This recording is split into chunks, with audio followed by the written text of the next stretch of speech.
PNC made a strong statement as the Prime Minister showed up with several ministers.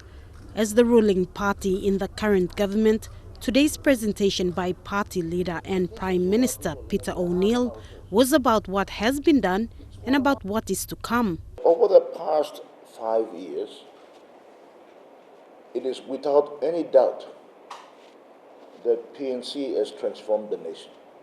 Infrastructure, education and health were policies on which the Prime Minister felt PNC has achieved success. And in the future, those are policies that PNC will still be pushing, with inclusions of public housing, public service reform and taxation reform. With education, PNC has another level to the free education policy, this time targeted at tertiary education. We are going to fund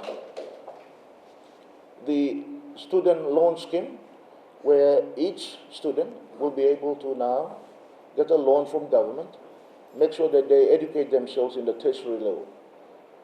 This is done in many countries around the world. He says this is part of a revolutionary education policy for the country, similar to what Gough Whitlam did in Australia. He allowed working class citizens of Australia to get better education into tertiary education.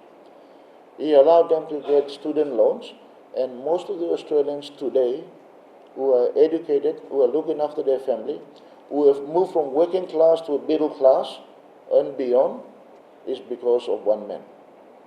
Now, we can learn from those kind of experiences. However, some say the basics need to be done right before we add another complex layer on our education system. Fine, access is being achieved. However, the quality is appalling. At the moment, the quality of education in Papua New Guinea is declining at a very rapid rate, simply because the TFF policy is only funding the basics of what is happening in the classrooms. However, the downfall of the TFF is to do with lack of funding for teachers, training, resources. There is overcrowding in the classrooms. Nowadays, or today, as we see, teachers are overwhelmed because they are teaching 60 to 70 students in a class. And Thelma Ninjipa Kavanamur, who paid her way through tertiary studies in the US, where a student loan scheme is applied, has another suggestion. For them, it's become more a burden rather than a relief. It's a short-time relief, I won't kid you.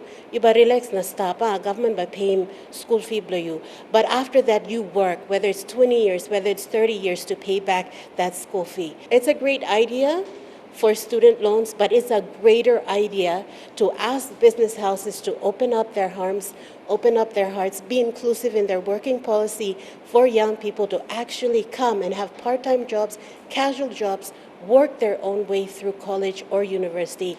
And young people in this country are ready to do that right now.